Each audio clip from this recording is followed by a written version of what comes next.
Seigneur, laisse tout en me. Alors, bonjour à tous et bienvenue dans 5 minutes dans la parole. Moi, c'est le berger Christelle et nous, c'est la Bible en main. Bienvenue à tous. Alors, nous vous recevons comme d'habitude dans notre chambre de méditation avec des acclamations. Voilà, bienvenue à tous.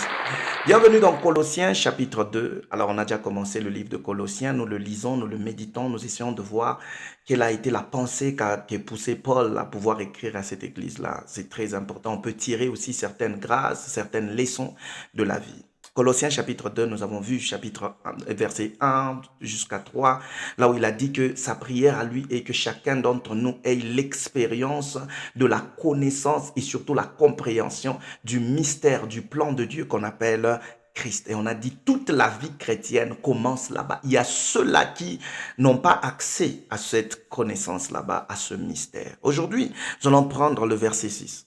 La Bible dit: ainsi donc, comme vous avez reçu le Seigneur Jésus-Christ, marchez en lui, hein, étant enracinés et fondés en lui, et affermis par la foi, d'après les instructions que vous,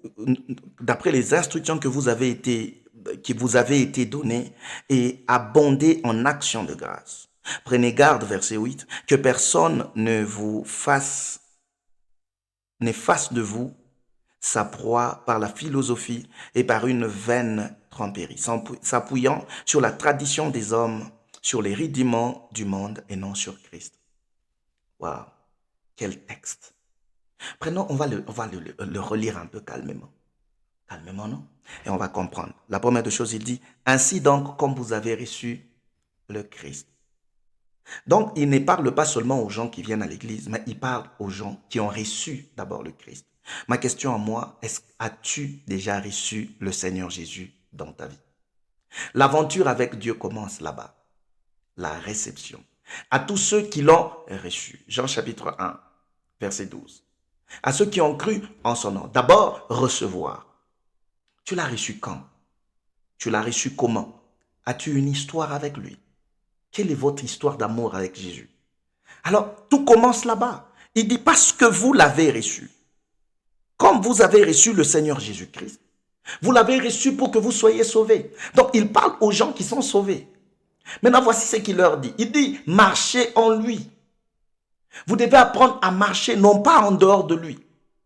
C'est comme une contradiction que de dire par la bouche qu'on a reçu Jésus. Mais lorsqu'on regarde notre marche, notre vie de chaque jour, on a comme l'impression qu'on marche en dehors de lui. Recevoir Christ, c'est recevoir la parole. Marcher en lui, c'est marcher dans la parole. C'est-à-dire, la parole devient comme le garde-fou de notre vie. Nous sommes dans le monde, mais nous sommes régis par une parole. Nous sommes régis par quelqu'un. Nous sommes sous autorité de la parole du Christ. Et Christ est en train de nous gérer selon sa parole. Nous marchons, nous habillons, nous réagissons selon la parole. Et puis il dit: étant enracinez-vous en lui.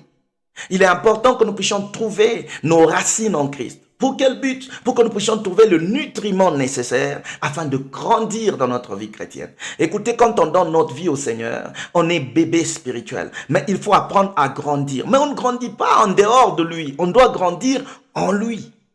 C'est lorsqu'on devient profond en lui, notre relation devient tellement forte qu'on commence à recevoir ce qu'on appelle le nutriment nécessaire, la nourriture nécessaire pour nous faire grandir. Comment on peut expliquer qu'un chrétien a fait 20 ans à l'église, 50 ans à l'église, par exemple, il a du mal à pardonner? Simplement, quel est le type de nourriture qu'il obtient? Quel est le type de nourriture qu'on lui donne? Grandissez en lui, enracinez-vous en lui, donnez-nous lui, nous avons besoin de lui, donnez-nous Jésus, c'est tout ce qui est important. Comment on peut arriver? Il dit: enracinez-vous en lui et soyez fondés en lui. En d'autres mots, on prend des racines en lui. Notre force, la force d'un arbre dépend de la profondeur de ses racines. La force d'un chrétien dépend de sa profondeur, des racines qu'il a en Christ. Et puis de deux, il dit: soyez fondés en lui. Le fondement, ce n'est pas autre chose. C'est pas d'abord une église, mais c'est d'abord Christ. Parlez-nous de Jésus. S'il vous plaît, remettez Jésus au centre. C'est très important. Et puis il dit: soyez affermis par la foi. Non seulement on est fondé, mais on devient ferme, on devient fort. Mais où? En lui. C'est très important. En lui. Et puis il dit d'après les instructions qui vous ont été données et abondées en action de grâce. Pourquoi tout ça? Pourquoi? Quel est le danger qui guette la génération? C'est qu'il y a des gens qui viennent avec ce qu'on appelle la philosophie. Ça sound bien, ça sonne bien. Ils viennent en expliquant des choses, en prenant la nature, ils expliquent. Mais petit à petit, ils nous éloignent de Dieu. Ils s'appuient sur la tradition des hommes, mais non pas sur Christ. Alors il dit, faites très attention. Ces gens-là vont venir. Ces gens-là sont au milieu de nous. Chers frères et sœurs, vous les prédicateurs, nous les prédicateurs, hommes de Dieu, pasteurs et prêtres, remettons Jésus au centre de tout. Lorsque quelqu'un connaît Jésus, il saura faire la différence lorsqu'il y a une autre nourriture qui lui est donnée. On ne peut pas grandir en dehors du Christ. Voilà ce que je peux nous dire. Que Dieu vous bénisse. Shalom chez vous. On se retrouve demain. Bye bye et à la prochaine.